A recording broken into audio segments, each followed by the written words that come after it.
कृष्ण हरे राम राम राम हरे हरे हरे कृष्ण कृष्ण कृष्ण हरे हरे हरे राम राम राम हरे हरे हरे कृष्ण कृष्ण हरे हरे राम हरे हरे हरे हरे कृष्णा कृष्ण कृष्ण कृष्ण हरे हरे हरे राम हरे राम राम राम हरे हरे हरे राम हरे हरे हरे हरे कृष्णा कृष्ण कृष्ण कृष्ण कृष्ण हरे राम हरे राम राम हरे हरे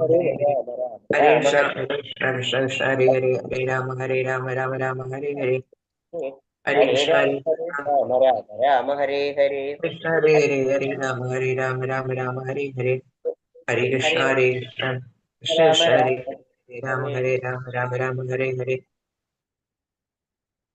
हरे कृष्णा हरे हरे कृष्ण प्रणाम हरे कृष्णा प्रणाम हरे कृष्णा हरे कृष्ण माता जी। എല്ലാവർക്കും പ്രണാമം ഹരേ കൃഷ്ണ ഭഗവതേ कृष्ण വാസുദേവായ ഓം നമോ ഭഗവതേ വാസുദേവായ ഓം നമോ ഭഗവതേ വാസുദേവായ ഓം അജ്ഞാനതിമിരാന്തസ്യ ജ്ഞാനാഞ്ജനാശലാകയ ചക്ഷുരുന്മീലിതം യേന തസ്മൈ ശ്രീ ഗുരവേ നമഃ നമോ വിഷ്ണുപാദായ കൃഷ്ണപ്രഷ്ടായ ഭൂതലേ ശ്രീമതേ ഭക്തിവേദാന്ത സ്വാമിനിധി നാമിനെ നമസ്തേ സാരസ്വതേ ദേവേ ഗൗരവാണി പ്രചാരിണേ നിർവിശേഷ ശൂന്യവാദി പാശ്ചാത്യ ദേശധാരിണേ जय श्री कृष्ण चैतन्य प्रभु नित्यानंद श्री अद्वैत गदाधर श्रीवासादि गौर भक्त वृंद हरे कृष्ण कृष्ण कृष्ण हरे हरे हरे राम राम राम हरे हरे हरे कृष्ण निगम कल्पतरोर्गलितं फलं सुखमुखामृतद्रव संयुतं पिबत भागवतं रसमालयं मुहुरहो रसिका भुवि भावुकाः नारायणं नमस्कृत्यं नरं चैव नरोत्तमं देवीं सरस्वतीं व्यासं ततो जयमुदीरयेत् नष्टप्रायेषु भद्रेषु नित्यं भागवत सेवया भगवते उत्तमश्लोके भक्तिर्भवति नैष्ठिकी कृष्णाय वासुदेवाय देवकी नन्दनाय च नन्दगोपकुमाराय गोविन्दाय नमो नमः हरे कृष्ण कृष्ण कृष्ण हरे हरे हरे राम राम राम ഹരേ ഹരേ ഹരേ കൃഷ്ണ ശ്രീ ശ്രീ രാധാ ഗോവിന്ദ ടെമ്പിൾ ഇസ്കോൺ മാംഗ്ലൂരിന്റെ ഭാഗവതം ക്ലാസ്സിലേക്ക് എല്ലാവർക്കും സ്വാഗതം. ഹരേ കൃഷ്ണ, എല്ലാവർക്കും പ്രണാമം. ഹരേ കൃഷ്ണ പ്രണാമം മാതാജി. ഹരേ കൃഷ്ണ, എല്ലാവർക്കും പ്രണാമം. അപ്പൊ പ്രണാമം മാതാജി. പ്രണാമം മാതാജി. ഹരേ കൃഷ്ണ, നമ്മൾ ഇന്നലെ പ്രണാമം മാതാജി. ഹരേ കൃഷ്ണ ഇന്നലെ ഏത് ശ്ലോകം പഠിച്ചിട്ടുണ്ടായിരുന്നത്? 27, 28, 29 അല്ലേ നമ്മൾ നോക്കിയത് ഇന്നലെ? 27ാമത്തെ ശ്ലോകത്തിൽ എന്താ പറഞ്ഞിട്ടുണ്ടായിരുന്നത് ഇന്നലെ? കൃഷ്ണ 26 തൊട്ടല്ലേ മാതാജി? 26 തൊട്ടല്ലേ? 26 തൊട്ട് 26 മാതാജി. നമ്മൾ ഇന്നലെ എന്താ കണ്ടത്?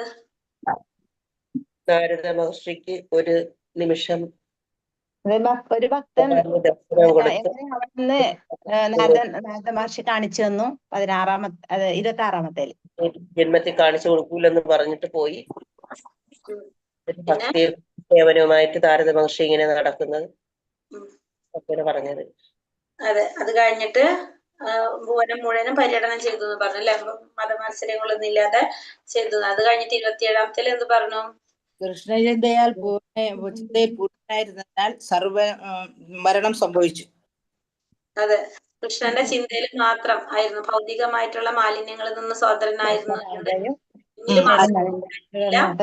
ഉണ്ടാകുന്ന പോലെ ഞാൻ മൃത്യുവിനെ വരിച്ചു അതേപോലെ ഉണ്ടാകുന്ന പോലെ അല്ലെ, മിന്നലും വെളിച്ചം വരുന്ന പോലെ കാലമാറ്റം ചെയ്തെന്ന എന്നാ പറയുന്നത്. കാലമാറ്റമായിരുന്നാൽ മിന്നായി സമ്പന്നമായിരുന്നായിരുന്നു. ഭൗതികം ഒന്നിനോടും ആസക്തി ഇല്ലായിരുന്നല്ലോ നാരദ മഹർഷിക്ക്. ഉണ്ടായിരുന്നില്ല. പിന്നത്തെ എന്ത് പറഞ്ഞു? 28ാമത്തെ എന്താ പറഞ്ഞത്? പഞ്ചഭൂതങ്ങളെ കൊണ്ട് ശരീരം കിട്ടിക്കഴിഞ്ഞ് പഞ്ചഭൂതങ്ങളാൽ നിർമ്മിതമായ ഭൗതിക ശരീരം ഉപേക്ഷിച്ച് സർവോദിഷ്ട കർമ്മ ഫലങ്ങള് നിശ്ചലമായി. നിത്യത്വം ഭൗതിക ഗുണത്തിൽ നിന്ന് കാമ്യകർമ്മങ്ങളിൽ നിന്ന് സ്വാതന്ത്ര്യമുള്ള ഇതുമായ ഭൗതിക പ്രകൃതിയിൽ നിന്ന് ത്രിഗുണങ്ങൾ നിലയ്ക്കുന്ന അവിടെ എല്ലാം തീർന്നല്ലേ പറയുന്നത്. അതെ, അപ്പൊ എന്താ പറഞ്ഞത്? അതുവരെയാണ് നമ്മൾ ഇട്ടത്. 28ാമത്തെ വരെ അല്ലെ? അപ്പൊ അനുയോജ്യമായ അതീന്ദ്രിയ ശരീരത്താൽ സമ്മാനിതനാകിയാൽ പരമപുരുഷന്റെ ഭഗവാനെ പ്രാപിക്കണമെങ്കിൽ എന്ത് വേണം? അതീന്ദ്രിയമായ ശരീരം വേണം അല്ലെ? അതുകൊണ്ട് ആ പഞ്ചഭൂത ശരീരത്തിന് ഉപേക്ഷിച്ച് സർവ കർമ്മഫലങ്ങളും ഉപേക്ഷിച്ചു. അപ്പൊ അതീന്ദ്രിയ ശരീരം സമ്മാനിച്ചു എന്നാ പറയണത് അല്ലെ. സഹചാരിക്ക് അനുയോജ്യമായൊരു അതീന്ദ്രിയ ശരീരം ആർക്ക് സ്വീകരിക്കാൻ സാധിച്ചു? നാരദ മഹർഷിക്ക് സ്വീകരിക്കാൻ. 28-ാമത്തേല് പറയുന്നത്. ഇനി 29-ാമത്തെ ശ്ലോകത്തിലേക്ക് പോകാം. എന്താ നോക്കാം. ഹരേ കൃഷ്ണ. ഓം നമോ ഭഗവതേ വാസുദേവായ. കൽപ്പാന്ത ഇതമാദായ ശയനേ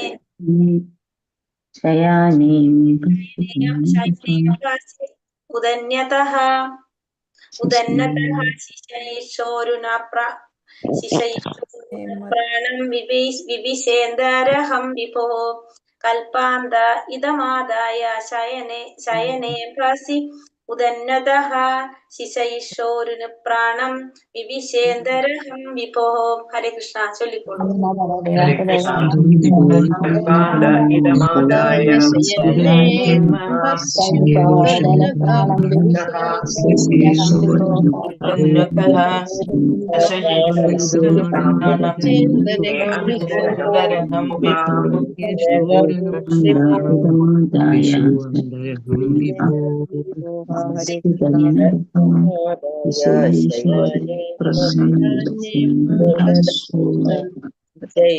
ശിശിയോഷോ പ്രാണം വിവേശേന്ദരകം വിഭോ. ഹരേ കൃഷ്ണ. ഇവിടെ എന്താ പറയണത്? കൽപ്പ അന്തേ, ഒരു ബ്രഹ്മദിന അന്ത്യത്തിൽ, ഇത് ആദായ ഒരുമിച്ച് ചേർത്ത്, ശയാനെ ശയിക്കാനായി പോയ, അംഭസി കാരണസാഗരത്തിൽ, ഉദന്നത പ്രളയം, ശിശൈഷോ ശയിക്കുന്ന പരമപുരുഷന്റെ അതായത് നാരായണന്റെ, അനുപ്രാണം ശ്വസനം, വിവിശേ പ്രവേശിച്ചു, അന്ത ഉള്ളിൽ, അഹം ഞാൻ, വിഭോഹോ ബ്രഹ്മദേവന്റെ. വിവർത്തനം ഭാവാർത്ഥം. ശ്രീല പ്രഭുപാദ് കി ജയ്. കൽപ്പാന്ത്യത്തിൽ പരമപുരുഷനായ ഭഗവാൻ നാരായണൻ പ്രളയജലത്തിൽ ശയിക്കുമ്പോൾ ബ്രഹ്മാവ് സർവ സൃഷ്ടി ഘടകങ്ങളുമൊത്ത് ഭഗവാനിൽ പ്രവേശിക്കാൻ ആരംഭിച്ചു.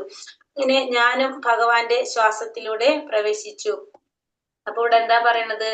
കൽപ്പത്തിന്റെ അവസാനം നമുക്കറിയാലേ, പ്രളയം, 2 പ്രളയം സംഭവിക്കുന്നുണ്ട്. എപ്പോഴൊക്കെയാണ്? ഒന്ന്, ഓരോ കൽപ്പത്തിന്റെ അവസാനത്തിൽ, അതായത് ബ്രഹ്മാവിന്റെ ഓരോ പകല് കഴിയുമ്പോഴും, പിന്നെ അതേപോലെ തന്നെ എന്താണ്, ബ്രഹ്മാവിന്റെ ആയുസ് തീരുമ്പോ 2 പ്രാവശ്യം പ്രളയം സംഭവിക്കുന്നുണ്ട്.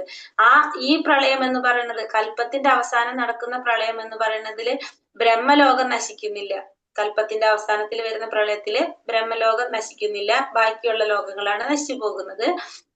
ഈ പ്രളയത്തിനെ നമ്മള് നൈമിത്തിക പ്രളയം എന്നാ പറയുന്നത്. ഈ കൽപ്പത്തിന്റെ അവസാനം നടക്കുന്ന പ്രളയത്തിനെ നൈമിത്തിക പ്രളയം എന്ന് പറയും. മറ്റേ പ്രളയം, അതായത് ബ്രഹ്മാവിന്റെ ആയുസ് കഴിയുമ്പോ 100 വയസ്സ് ബ്രഹ്മാവിന് മുഴുവനാകുമ്പോ നടക്കുന്ന പ്രളയം എന്താണ്? മഹാപ്രളയം എന്നറിയപ്പെടുക. അപ്പൊ ഈ പ്രളയത്തില് എന്താ സംഭവിക്കുന്നത്? ഭഗവാൻ നാരായണൻ പ്രളയജലത്തിൽ ശയിക്കുമ്പോൾ ബ്രഹ്മാവ് സർവ സൃഷ്ടി ഘടകങ്ങളുമൊത്ത് ഭഗവാനിൽ പ്രവേശിക്കാൻ ആരംഭിച്ചു. അങ്ങനെ ഞാനും ഭഗവാന്റെ ശ്വാസത്തിലൂടെ പ്രവേശിച്ചു. വാസുദേവസുതൻ എന്ന് ഭഗവാൻ ശ്രീകൃഷ്ണൻ അറിയപ്പെടുന്നത് പോലെ ബ്രഹ്മസൂതൻ എന്ന് അറിയപ്പെടുന്നു. അപ്പൊ നാരദൻ എങ്ങനെയാണ് അറിയപ്പെടുന്നത്? ബ്രഹ്മസൂതൻ എന്നാണ് അറിയപ്പെടുന്നത്. ഭഗവാൻ അറിയപ്പെടുന്നത് എങ്ങനെയാണ്? വസുദേവ സുതൻ എന്നാണ് ശ്രീകൃഷ്ണൻ അറിയപ്പെടുന്നത്. പരമപുരുഷ ഭഗവാനും നാരദനെ പോലുള്ള മുക്താത്മാക്കളായ ഭഗവത് ഭക്തന്മാരും ഒരേ പ്രക്രിയയിലാണ് ഭൗതിക ലോകത്തിൽ ആവിർഭവിക്കുന്നത്. അപ്പൊ ഭഗവാനും പിന്നെ നാരദ മഹർഷിയെ പോലുള്ള മുക്താത്മാക്കളും ഭഗവാന്റെ ഭക്തന്മാരും ഒക്കെ എങ്ങനെയാണ്? ഒരേ രീതിയിലാണ് ഭൗതിക ലോകത്തിൽ ആവിർഭവിക്കുന്നത്. ആ ഭഗവത്ഗീതയിൽ പ്രസ്താവിച്ചിരിക്കുന്നത് പോലെ ഭഗവാന്റെ ജനനവും കർമ്മങ്ങളെല്ലാം അതീന്ദ്രിയങ്ങളാണ്. അപ്പൊ നമുക്കറിയാം, ഭഗവത്ഗീതയിൽ പറയുന്നുണ്ട് അല്ലെ, ജന്മകർമ്മച്ച മേ ദിവ്യം എന്നാ പറയുന്നത്. ഭഗവാന്റെ ജനനവും കർമ്മവും എല്ലാം എന്താണ്? അതീന്ദ്രിയങ്ങളാണ്. ആകയാൽ പ്രാമാണിക മതമനുസരിച്ച് ബ്രഹ്മസൂതനായുള്ള നാരദന്റെ ജനനവും അതീന്ദ്രിയ ലീലയാകുന്നു. അപ്പൊ അതുകൊണ്ട് തന്നെ ബ്രഹ്മസൂതനായിട്ട്, ബ്രഹ്മാവിന്റെ പുത്രനായിട്ടുള്ള നാരദന്റെ ജനനം എങ്ങനെയാണ്? അതീന്ദ്രിയമായിട്ടുള്ളൊരു ലീലയാണ്. അദ്ദേഹത്തിന്റെ ആവിർഭാവവും തിരോഭാവവും പ്രായോഗികമായി ഭഗവാന്റെ അതേ തലത്തിലുള്ളതാകുന്നു. അപ്പോ ബ്രഹ്മദേവന്റെ ആവിർഭാവവും തിരോഭാവവും എങ്ങനെയാണ്? ഭഗവാന്റെ അതേ തലത്തിലുള്ളതാകുന്നു. ആകയാൽ ഭഗവാനും ഭഗവത് ഭക്തന്മാരും ആത്മീയ സത്തകൾ എന്ന നിലയിൽ ഒരേ സമയം ഏകരും ഭിന്നരുമാണ്. അവർ ഒരേ അതീന്ദ്രിയ വിഭാഗത്തിൽ ഉൾപ്പെടുന്നു. അതുകൊണ്ട് തന്നെ ഭഗവാന്റെ ഭക്തന്മാരും എങ്ങനെയാണ്? അതീന്ദ്രിയമായിട്ട് ഒരേ വിഭാഗത്തിൽ ഉൾപ്പെടുന്നവരാണ്. കാരണം മുക്താത്മാക്കളാണ് ഭഗവാനും അതേപോലെ തന്നെ ഭഗവാന്റെ ഭക്തന്മാര്, നാരദ മഹർഷിയെ പോലുള്ള ഭഗവാന്റെ ഭക്തന്മാരൊക്കെ മുക്താത്മാക്കളായതുകൊണ്ട് തന്നെ അവരൊക്കെ ഏത് വിഭാഗത്തിൽ വരുന്നതാണ്? അതീന്ദ്രിയ വിഭാഗത്തില് ഉൾപ്പെടുന്നവരാണ്. അതീന്ദ്രിയ വിഭാഗത്തിൽ ഉൾപ്പെടാന്ന് വെച്ചാൽ അങ്ങനെയായിരിക്കും, അവർക്ക് ശാരീരിക ബോധം അല്ല ഉണ്ടാവുന്നത് അല്ലെ. ഹരേ കൃഷ്ണ. അടുത്തത് ശ്ലോകം 30. സഹസ്രായുഗ പര്യന്തേ ഉത്ഥായേദം സൃസൃഷതഃ മരീചി മിശ്ര ഋഷയാ പ്രാണാഭ്യോഹം ച ജഞ്ചിരേ. സഹസ്രായുഗ പര്യന്തേ ഉത്ഥായേദം സൃസൃഷതഃ മരീചി മിശ്ര ഋഷയാ പ്രാണോഭ്യോഹം ച ജഞ്ചിരേ. ഹരേ കൃഷ്ണ.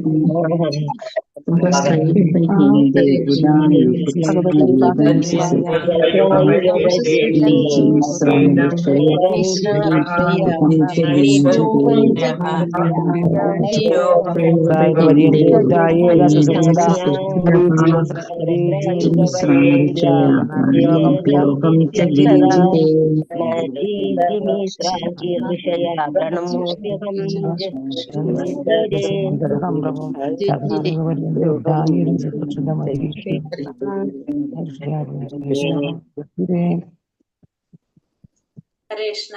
ഇവിടെ എന്താ പറഞ്ഞ? സഹസ്ര 1000, യുഗ 4,32,000 വർഷങ്ങൾ, പര്യന്തേ കാലഘട്ടത്തിന്റെ അന്ത്യത്തിൽ, ഉഥായ കഴിഞ്ഞ ശേഷം, ഇതം ഇത്, സിസൃഷതഃ വീണ്ടും സൃഷ്ടിക്കാൻ ആഗ്രഹിച്ച്, മരീചി മിശ്ര മരീചിയെ പോലുള്ള ഋഷിമാർ, ഋഷയ സർവ ഋഷിമാരും, പ്രാണേഭ്യ അവിടത്തെ ഇന്ദ്രിയങ്ങളിൽ, അഹം ഞാൻ, ച ജഞ്ചീരെ ആവിർഭവിച്ചു. അപ്പൊ അവിടെ എന്താ പറഞ്ഞ? വിവർത്തനം ഭാവാർത്ഥം. ശ്രീല പ്രഭുജി ജയ്. 432 കോടി അല്ലെ, 432 കോടി സൗരവർഷങ്ങൾക്കു ശേഷം ഭഗവദേച്ഛയാൽ പുനഃസൃഷ്ടിക്കായി ബ്രഹ്മാവ് ഉണർന്നപ്പോൾ മരീചി, അങ്കിരസ്, അത്രി തുടങ്ങിയവരെ പോലുള്ള എല്ലാ ഋഷിമാരും ഭഗവാന്റെ അതീന്ദ്രിയ ശരീരത്തിൽ നിന്നും സൃഷ്ടിക്കപ്പെട്ടു. അവരോടൊപ്പം ഞാനും ആവിർഭവിച്ചു. അപ്പോ 432 കോടി സൗരവർഷങ്ങൾക്ക് ശേഷം ഭഗവാന്റെ ഇച്ഛയാൽ പുനഃസൃഷ്ടിക്കായിട്ട് ബ്രഹ്മാവ് ഉണർന്നപ്പോൾ, അപ്പൊ നമ്മൾ കഴിഞ്ഞ ശ്ലോകത്തിൽ കണ്ടത് എന്താണ്? പ്രളയത്തിനെ കുറിച്ച് അല്ലെ. കൽപ്പത്തിന്റെ അന്ത്യത്തിൽ വരുന്ന പ്രളയത്തില് എന്താ സംഭവിക്കുന്നത്?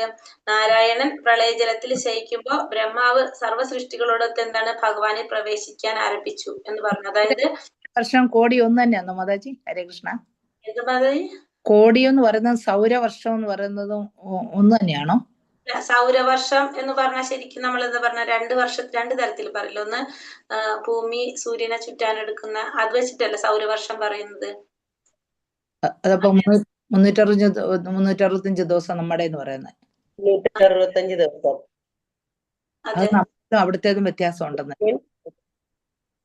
ദേവവർഷം നമ്മുടെയും കൂടെ വ്യത്യാസം ഉണ്ടല്ലോ. വ്യത്യാസമുണ്ട് അത്. അപ്പൊ ഇവിടെ 432 കോടി എന്ന് പറയുന്നത് സൗരവർഷങ്ങൾ. സൗരവർഷം എന്ന് വെച്ചാൽ നമ്മൾ പറയുന്ന വർഷം അല്ലെ. 4,32,000 4,43,20,000 അല്ലേ ഒരു ചതുർയുഗം വരുന്നത് ടോട്ടൽ ചെയ്യുമ്പോ.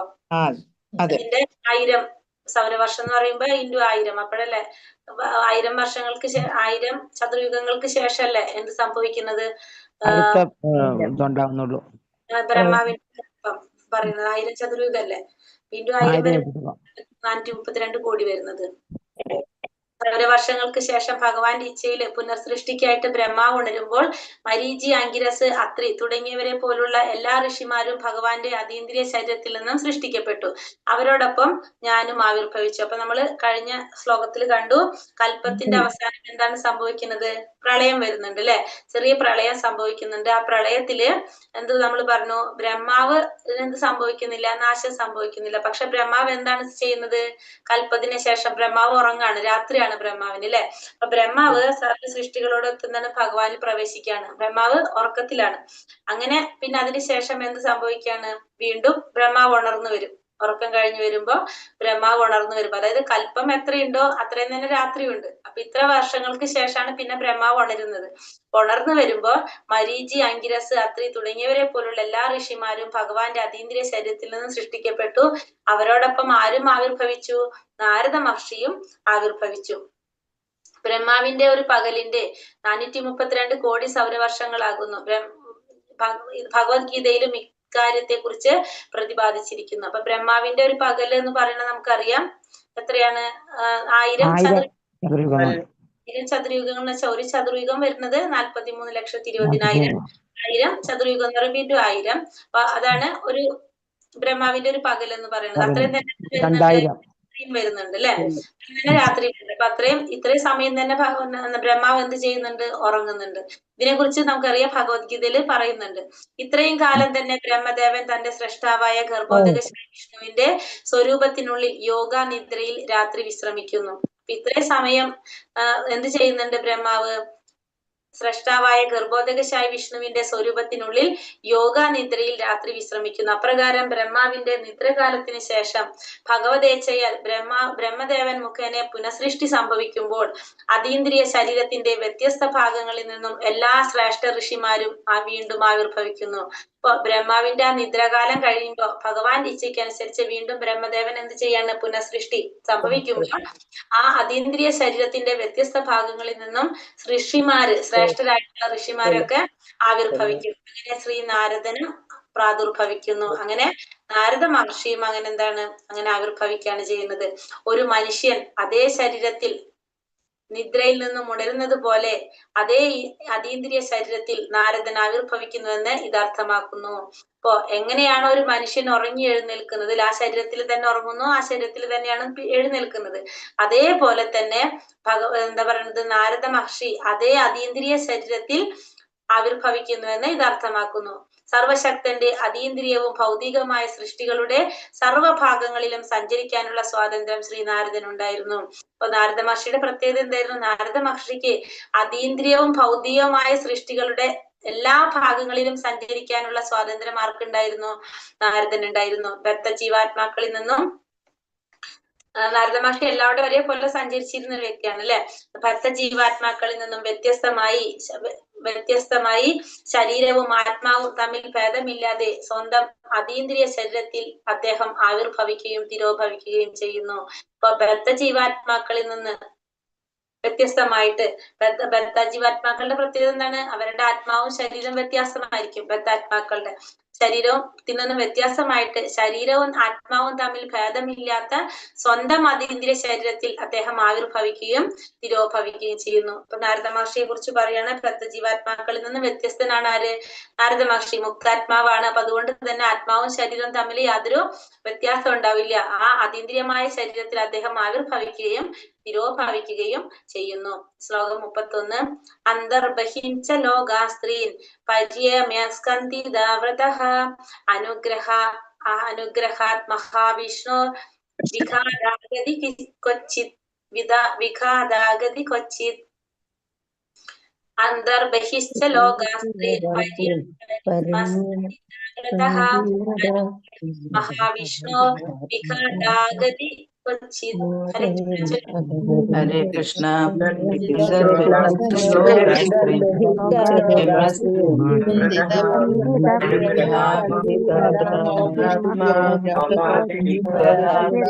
വിഷ്ണു രവി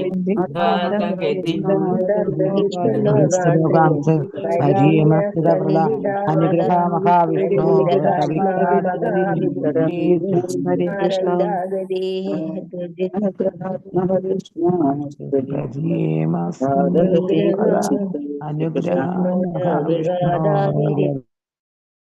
ഹരേ കൃഷ്ണ. അന്ത അതീന്ദ്രിയ ലോകത്തിൽ, ബഹി ഭൗതിക ലോകത്തിൽ, ച ലോകാൻ ലോകങ്ങൾ, ത്രീൻ 3 വിഭാഗങ്ങൾ, പര്യമി സഞ്ചരിക്കുന്നു, അസ്കന്ദിത അവിഛിന്നമായ, വ്രത വ്രതം, അനുഗ്രഹാത് അഹൈതുകമായ കാരുണ്യത്താൽ, മഹാവിഷ്ണുവിന്റെ അതായത് കാരണോദകശായ വിഷ്ണുവിന്റെ, അവിഘാത തടസ്സമില്ലാതെ, ഗതി പ്രവേശനം, ക്വചിത് ഏതു സമയത്തും, വിവർത്തനം ഭാവാർത്ഥം. ശ്രീല പ്രഭുപാദ് കി ജയ്. സർവശക്തനായ വിഷ്ണുവിന്റെ കൃപയാൽ അതീന്ദ്രിയ ലോകത്തിലും ഭൗതിക ലോകത്തിലും 3 വിഭാഗങ്ങളിലുമുള്ള എല്ലായിടത്തും ഞാൻ നിർവിഘ്നം സഞ്ചരിക്കുന്നു. ഇടമുറിയാത്ത ഭഗവത് ഭക്തിയുടെ സേവനത്തിൽ ഉറച്ചിരിക്കിയാൽ ഇത് സാധ്യമാകുന്നു. അപ്പൊ ഭഗവാന്റെ കാരുണ്യം കൊണ്ട് അതീന്ദ്രിയ ലോകത്തിലും ഭൗതിക ലോകത്തിലെ 3 വിഭാഗങ്ങളില് നമുക്ക് ഭൗതിക ലോകത്തിലെ 3 വിഭാഗങ്ങൾ അല്ലെ, നമുക്ക് ഭൂമിയുടെ മുകളിലും ഭൂമിയുടെ താഴെ, അങ്ങനെ നമ്മൾ 3ആയിട്ട് തിരിച്ചിരിക്കുന്നത്. അപ്പൊ ആ 3 വിഭാഗങ്ങളിലും ആധ്യാത്മിക ലോകങ്ങളിൽ അല്ലെങ്കിൽ അതീന്ദ്രിയ ലോകത്തിലും ഭഗവാന്റെ കാരുണ്യം കൊണ്ട് വിഘ്നങ്ങളില്ലാതെ സഞ്ചരിക്കാൻ ആർക്ക് സാധിക്കും? നാരദ മഹർഷിക്ക് സാധിക്കും. എന്തുകൊണ്ടാണ്? ഇടമുറിയാത്ത ഭക്തിയുടെ സേവനത്തിൽ ഉറച്ചിരിക്കുന്നത് കൊണ്ട്, ഭഗവാന്റെ സേവനത്തിൽ ഉറച്ചിരിക്കുന്നത് കൊണ്ട് ഇത് സാധിക്കുന്നു എന്ന് നാരദ മഹർഷിയുടെ പറയാണ്.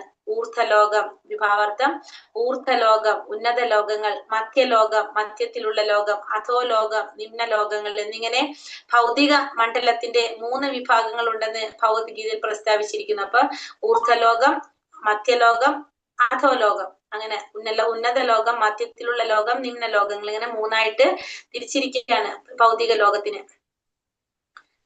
ഊർധ്വലോകങ്ങൾക്ക് അതീതമായി, അതായത് ബ്രഹ്മലോകത്തിനുപരിയായി പ്രപഞ്ചങ്ങളുടെ ഭൗതിക ആവരണങ്ങളുണ്ട്. നമുക്കറിയാം ബ്രഹ്മലോകത്തിന്റെ മുകളില്, അതായത് ഊർധ്വലോകങ്ങൾക്ക് ഭൗതിക പ്രപഞ്ചത്തിന്റെ ഭൗതിക ലോകങ്ങളുടെ മുകളിലായിട്ട് ഉപരിയായിട്ട് പ്രപഞ്ചങ്ങളുടെ ഭൗതിക ആവരണങ്ങളുണ്ട്. അതിനുമപ്പുറം നിത്യമുക്ത ജീവാത്മാക്കളായ തന്റെ സഹചരന്മാരോടൊപ്പം സ്വയം ഭഗവാൻ നിവസിക്കുന്ന അസംഖ്യം സ്വയം പ്രദീപ്തമായ വൈകുണ്ഠ ലോകങ്ങൾ ഉൾപ്പെടുന്ന അപരിമിതമായി വിസ്തൃതമായ ആത്മീയ ആകാശമുണ്ട്.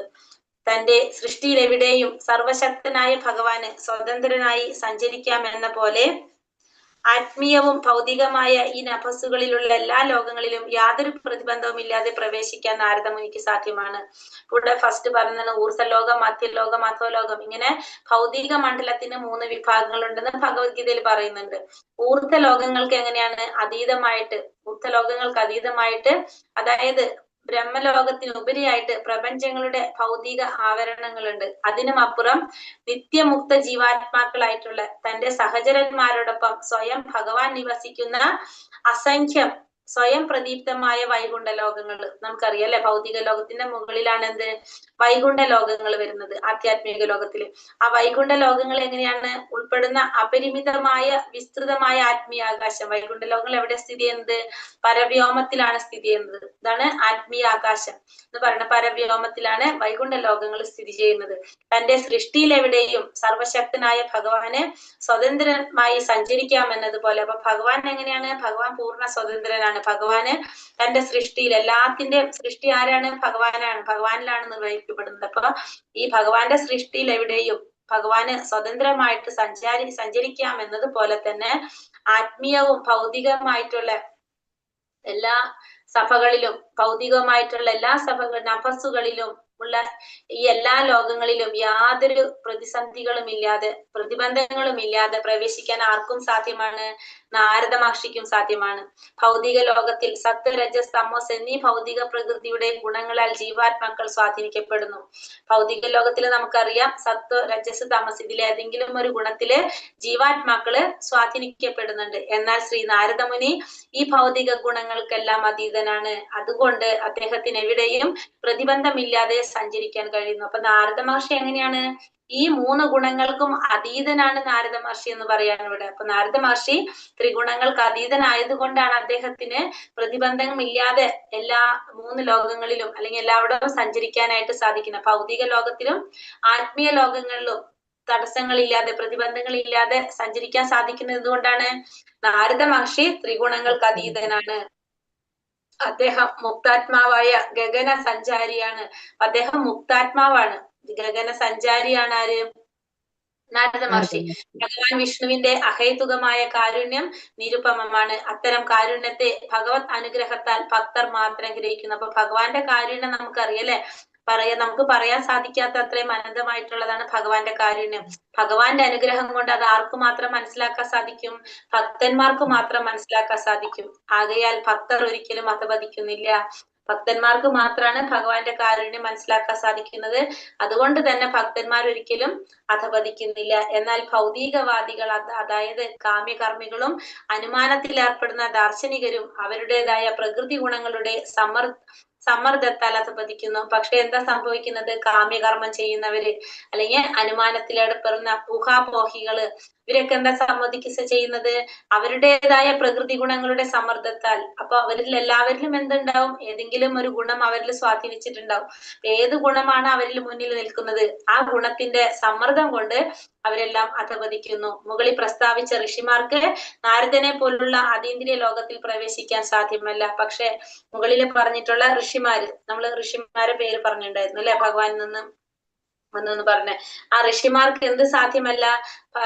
മുകളിൽ പറഞ്ഞ ഋഷിമാർക്ക് നാരദനെ പോലെ അതീന്ദ്രിയ ലോകത്തിൽ പ്രവേശിക്കാനായിട്ട് അവർക്ക് സാധ്യമല്ല. അപ്പൊ അവർക്കൊന്നും ഭഗവാനിൽ എന്താ പറഞ്ഞത്, ഭഗവാന്റെ ശരീരത്തിൽ നിന്ന് വന്നൊന്നല്ല പറഞ്ഞ പേര് പറഞ്ഞിട്ടുണ്ടായിരുന്നല്ലോ 2-3.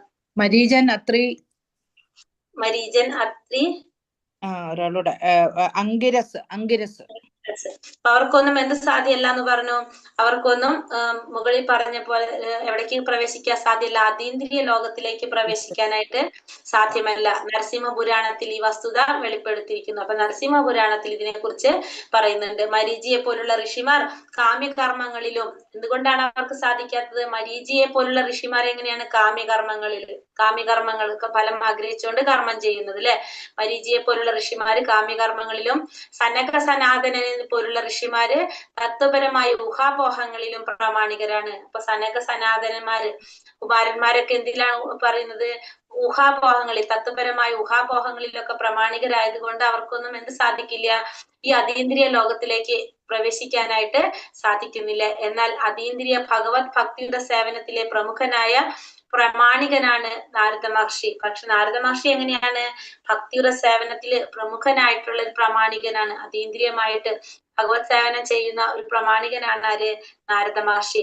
നാരദ ഭക്തി സൂത്രത്തിൽ അദ്ദേഹത്തിന്റെ നിർദ്ദേശങ്ങൾ അനുസരിച്ചുകൊണ്ട് ഭഗവത് ഭക്തിയുടെ സേവനത്തിലെ എല്ലാ ശ്രേഷ്ഠ ഋഷിമാരും നാരദ മഹർഷിയുടെ കാലടികളെ അനുഗമിക്കുന്നു. അപ്പൊ നാരദ മഹർഷിയുടെ നാരദ ഭക്തി സൂത്രം, അതിന്റെ നിർദ്ദേശങ്ങളെല്ലാം അനുസരിച്ചുകൊണ്ട് ഭക്തിയുടെ സേവനം ചെയ്യുന്ന എല്ലാ ശ്രേഷ്ഠ പ്രാമാണികന്മാരും ആരുടെ കാലടികളെ പിന്തുടരുന്നവരാണ്? നാരദ മഹർഷിയുടെ കാലടികളെ പിന്തുടരുന്നവരാണ്. ആകയാൽ ഭഗവത് ഭക്തരെല്ലാം ഭഗവത് സാമ്രാജ്യമായ വൈകുണ്ഠത്തിലേക്ക് പ്രവേശിക്കുവാൻ നിസ്സന്ദേഹം യോഗ്യരാണ്. അപ്പൊ അതുകൊണ്ട് തന്നെ ഭഗവാന്റെ ഭക്തന്മാരെല്ലാവർക്കും വൈകുണ്ഠത്തിലേക്ക് പ്രവേശിക്കാൻ നിസ്സന്ദേഹം യോഗ്യരാണ്. എന്തുകൊണ്ടാണ്? നാരദ മഹർഷിയുടെ കാലടികളെ പിന്തുടർന്ന് നാരദ പഞ്ചരാത്രത്തിൽ പറഞ്ഞിരിക്കുന്ന നിർദ്ദേശങ്ങളൊക്കെ പാലിച്ചു പോയി ഭഗവത് സേവനം ചെയ്യുകയാണെങ്കിൽ അവര് ഭഗവാന്റെ ഭക്തന്മാർക്ക് എല്ലാവർക്കും എന്ത് സാധിക്കും? വൈകുണ്ഠത്തിലേക്ക്, ഭഗവാന്റെ സാമ്രാജ്യമായിട്ടുള്ള വൈകുണ്ഠത്തിലേക്ക് പ്രവേശിക്കാനായിട്ട് നിസ്സന്ദേഹം യോഗ്യത നേടാനായിട്ട് സാധിക്കും. ശ്ലോകം 32. ദേവദത്താമിമാം വീണാം സ്വരാ ബ്രഹ്മാ വിഭൂഷിതാം മൂർച്ഛയിത്വാ ഹരികഥാം ഗായമാനശ്ചരാമ്യഹം. ദേവദത്താമിമാം വീണാം സ്വരാ ബ്രഹ്മാ വിഭൂഷിതാം മൂർച്ഛയിത്വാ ഹരികഥാം ഗായമാനശ്ചരാമ്യഹം. ചൊല്ലിക്കോളൂ. ഹരേ കൃഷ്ണ. ദേവദത്താമിമാം വീണാം സരസ്വതി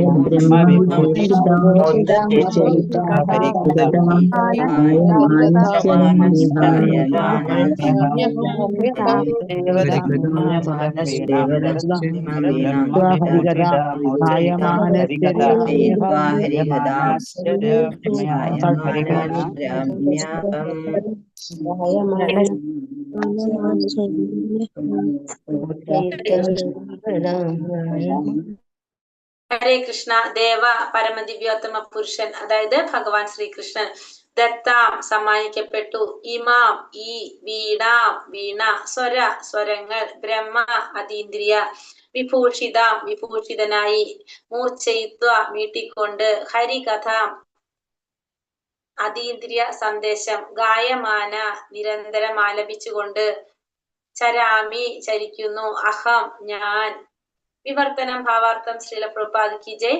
വിവർത്തനം: ഇപ്രകാരം ശ്രീകൃഷ്ണ ഭഗവാൻ എനിക്ക് നൽകിയ അതീന്ദ്രിയ ശബ്ദത്താൽ പൂരിതമായ ഈ വീണ മീട്ടി ഭഗവത് മഹാത്മ്യങ്ങളുടെ അതീന്ദ്രിയ സന്ദേശം നിരന്തരം ആലപിച്ചുകൊണ്ട് ഞാൻ സഞ്ചരിക്കുന്നു. അപ്പൊ നമ്മൾ കഴിഞ്ഞ ശ്ലോകത്തിൽ കണ്ടു, എല്ലാ ലോകങ്ങളും അല്ലെ, ഭൂമി എന്താ പറയാ, ഭൗതിക ലോകത്തിലും ആത്മീയ ലോകങ്ങളിലും ഒരേപോലെ സഞ്ചരിക്കാൻ സാധിക്കുന്ന നാരദ മഹർഷി എന്ന് പറഞ്ഞു. അപ്പൊ നാരദ മഹർഷി എന്താണ് സഞ്ചരിച്ചിട്ട് വെറുതെ സഞ്ചരിക്കല്ല ചെയ്യുന്നത്. എന്താ ചെയ്യുന്നത്? അവിടെയൊക്കെ ഭഗവാന്റെ മഹാത്മ്യങ്ങൾ മഹാത്മ്യങ്ങൾ പ്രചരിപ്പിക്കുകയാണ് ചെയ്യുന്നത്. എല്ലാവരും ഭഗവാന്റെ മഹാത്മ്യങ്ങള് പ്രചരിപ്പിച്ചുകൊണ്ടിരിക്കുകയാണ്. അങ്ങനെ ഭഗവാൻ സമ്മാനമായിട്ട് നൽകിയ വീണ മീട്ടിക്കൊണ്ട്, ഭഗവാൻ കൃഷ്ണൻ നൽകിയ വീണ മീട്ടിക്കൊണ്ട് ഭഗവത് മഹാത്മ്യങ്ങളുടെ അതീന്ദ്രിയമായ സന്ദേശം നിരന്തരം ആലപിച്ചുകൊണ്ട് ഞാൻ സഞ്ചരിക്കുന്നു.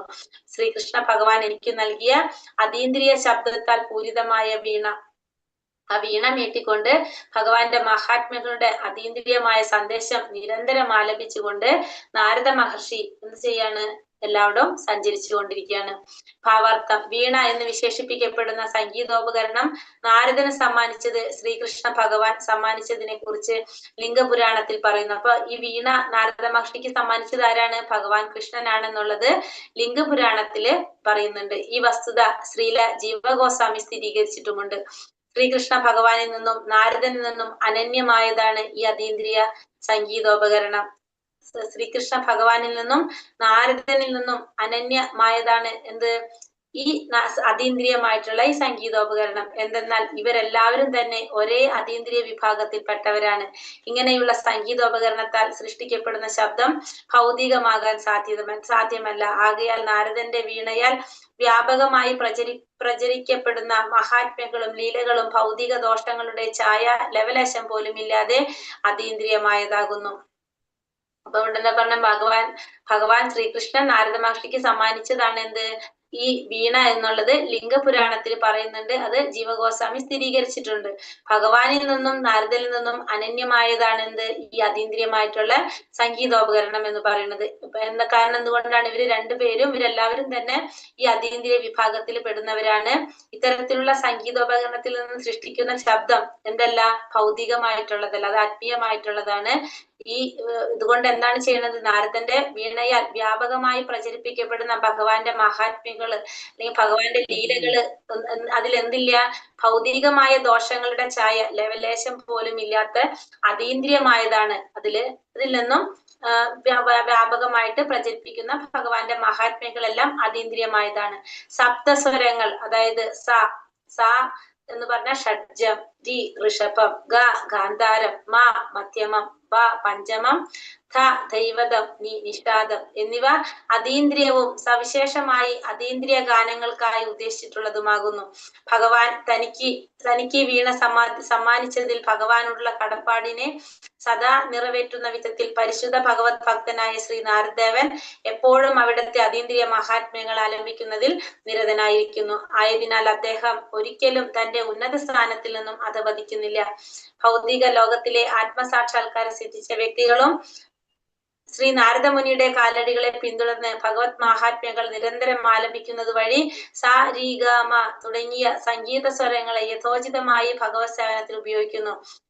ഭഗവത്ഗീത 9:14 സ്ഥിരീകരിക്കുന്നത് പോലെ ഭഗവാന്റെ അതീന്ദ്രിയ മഹാത്മ്യങ്ങളെ പ്രകീർത്തിക്കുന്നതൊഴികെ മഹാത്മാക്കൾക്ക് ജീവിതത്തിൽ വേറെ യാതൊരു കാര്യവുമില്ല. അപ്പോ സപ്തസ്വരങ്ങള് സ രി ഗ മ പ ധ നി, ഇത് എന്താണ്? അതീന്ദ്രിയവും സവിശേഷവുമായ അതീന്ദ്രിയ ഗാനങ്ങൾക്കായി ഉദ്ദേശിച്ചിട്ടുള്ളതാണ് എന്ത്? ഈ സപ്തസ്വരങ്ങള്. ഭഗവാൻ തനിക്ക് വീണ സമ്മാനിച്ചതിൽ ഭഗവാനോടുള്ള കടപ്പാട് സദാ നിറവേറ്റുന്ന വിധത്തില് എന്താ ചെയ്യുന്നത്? പരിശുദ്ധ ഭക്തനായിട്ടുള്ള നാരദ മഹർഷി എപ്പോഴും എവിടെയും എന്ത് ചെയ്തുകൊണ്ടിരിക്കും? ഭഗവാന്റെ ആ മഹാത്മ്യങ്ങള്, ഭഗവാന്റെ ലീലകൾ ആലപിക്കുന്നതില് നിരതനായിക്കൊണ്ടിരിക്കും. തന്റെ ആ ഒരു എന്താ പറയാ കടപ്പാട്, അതല്ലെങ്കിൽ തന്റെ ആ കൃതജ്ഞത എന്ന് പറയില്ല. കാരണം ആ വീണ സമ്മാനിച്ചതിലുള്ള ഭഗവാനോടുള്ള ഒരു നന്ദി അത് എങ്ങനെയാണ് പ്രകടിപ്പിക്കുന്നത്? നാരദ മഹർഷി ഏതൊരു സമയത്തും ഭഗവാന്റെ അതീന്ദ്രിയമായിട്ടുള്ള ലീലകളും മഹാത്മ്യങ്ങളും പ്രചരിപ്പിച്ചു കൊണ്ടിരിക്കും. അത് ആലപിക്കുന്നതിൽ നിരതനായി കൊണ്ടിരിക്കുകയാണ്. ആയതിനാൽ അദ്ദേഹം ഒരിക്കലും തന്റെ ഉന്നത സ്ഥാപനത്തിൽ നിന്നും അധപതിക്കുന്നില്ല. അപ്പൊ അതുകൊണ്ട് തന്നെ ഏതൊരു സമയത്തും ആരെ കുറിച്ച് മാത്രമാണ് ചിന്തിച്ചു കൊണ്ടിരിക്കുന്നതും പ്രവർത്തിച്ചു കൊണ്ടിരിക്കുന്നതും? ഭഗവാനെ കുറിച്ച് മാത്രമാണ് നാരദ മഹർഷി ചിന്തിക്കുന്നതും പ്രവർത്തിക്കുന്നതും. അതുകൊണ്ട് തന്നെ നാരദ മഹർഷിക്ക് ഒരിക്കലും എന്ത് സംഭവിക്കുന്നില്ല? അധപതനം സംഭവിക്കുന്നില്ല. ഭൗതിക ലോകത്തിലെ ആത്മസാക്ഷാത്കാരം സിദ്ധിച്ച വ്യക്തികളും ശ്രീ നാരദ മഹർഷിയുടെ കാലടികളെ പിന്തുടർന്ന് ഭഗവത് മഹാത്മ്യങ്ങൾ നിരന്തരം ആലപിക്കുന്നത് വഴി സ രി ഗ മ തുടങ്ങിയ സംഗീത സ്വരങ്ങളെ യഥോചിതമായി ഭഗവത് സേവനത്തിൽ ഉപയോഗിക്കുന്നു. ഇപ്പൊ ഭൗതിക ലോകത്തിലും ആത്മസാക്ഷാത്കാരം സിദ്ധിച്ച വ്യക്തികളും എന്താണ് പറയുന്നത്? നാരദ മഹർഷിയുടെ കാലടികളെ പിന്തുടർന്നുകൊണ്ട് ഭഗവാന്റെ മഹാത്മ്യങ്ങള് നിരന്തരം ആലപിക്കുന്നതിന് വേണ്ടിയിട്ട് ഈ പറഞ്ഞ സാരി ഗാമ അല്ല തുടങ്ങിയ സംഗീത സ്വരങ്ങൾ ഉപയോഗിക്കുകയാണെങ്കിൽ യഥോചിതമായിട്ട് എന്തിനുപയോഗിക്കാൻ സാധിക്കും? ഭഗവാന്റെ സേവനത്തിനായിട്ട് ഉപയോഗിക്കുന്നു. ഭഗവത്ഗീത 9:14 സ്ഥിരീകരിച്ചിരിക്കുന്നത് പോലെ ഭഗവാന്റെ അതീന്ദ്രിയ മഹാത്മ്യങ്ങളെ കീർത്തിക്കുന്നതൊഴികെ മഹാത്മാക്കൾക്ക് ജീവിതത്തിൽ വേറെ യാതൊരു താല്പര്യവുമില്ല. അപ്പൊ ഭഗവാന്റെ അതീന്ദ്രിയ മഹാത്മ്യങ്ങള്, ഭഗവാന്റെ ലീലകള്, ഗുണങ്ങള് ഇതൊക്കെ കീർത്തിക്കുക എന്നുള്ളതാണ് മഹാത്മാക്കളുടെ ജീവിതത്തിന്റെ അഭിലാഷം എന്ന് പറയുന്നത്. അവർക്ക് ഇതല്ലാതെ വേറെ യാതൊരു ആഗ്രഹങ്ങളും ഇല്ല. അപ്പൊ നമുക്കറിയാം അതീന്ദ്രിയവാദികള്, മുക്താത്മാക്കൾ അവരെന്തുമാത്രം ആഗ്രഹിക്കുന്നുള്ളൂ? ഏതൊരു സമയവും ഭഗവാന് സേവനം ചെയ്യാനായിട്ട് എത്രയോ പേരിലേക്ക് അല്ലെങ്കിൽ മറ്റുള്ളവരിലേക്ക് ഭഗവാന്റെ മഹാത്മ്യങ്ങൾ എത്തിക്കാന്ന് മാത്രമാണ് അവര് ആഗ്രഹിച്ചു കൊണ്ടിരിക്കുന്നത്. ഭഗവാനെ കീർത്തിക്കുക എന്നല്ലാതെ ഒരു സെക്കൻഡ് പോലും അവര് ഭഗവാനെ മറക്കാനായിട്ട് അവര് മറക്കുന്നതിനെ കുറിച്ച് അവർക്ക് ചിന്തിക്കാൻ പോലും സാധിക്കില്ല. എപ്രകാരമാണോ നമ്മൾ പറയുന്നത് അല്ലെ, ഒരു മത്സ്യത്തെ വെള്ളത്തിൽ നിന്ന് പിടിച്ച് കരയിലിട്ടാൽ അതേപോലെ ആയിരിക്കും ഒരു ഭഗവാന്റെ ഭക്തൻ എന്ന് പറയുന്നത്. കാരണം ഭഗവാനെ മറന്നിട്ടുകൊണ്ട് ഒരു സെക്കൻഡ് പോലും ഇരിക്കാൻ ആർക്ക് സാധിക്കില്ല? ഭഗവത് ഭക്തന്മാർക്ക് കഴിയില്ല. ഏതൊരു സമയത്തും ഭഗവാന്റെ മഹാത്മ്യങ്ങള് എല്ലാവരിലേക്കും എത്തിക്കാന്നുള്ളതാണ് ആരുടെ ആഗ്രഹം? എപ്പോഴും ഭക്തന്മാരുടെ ആഗ്രഹം. ഹരേ കൃഷ്ണ ഹരേ കൃഷ്ണ ഹരേ കൃഷ്ണ കൃഷ്ണ കൃഷ്ണ ഹരേ ഹരേ ഹരേ രാമ രാമ രാമ ഹരേ ഹരേ. ഹരേ കൃഷ്ണ. പട്ടാളം ഭവനേഭ്യോ വൈഷ്ണവേഭ്യോ നമോ ഹരേ കൃഷ്ണ.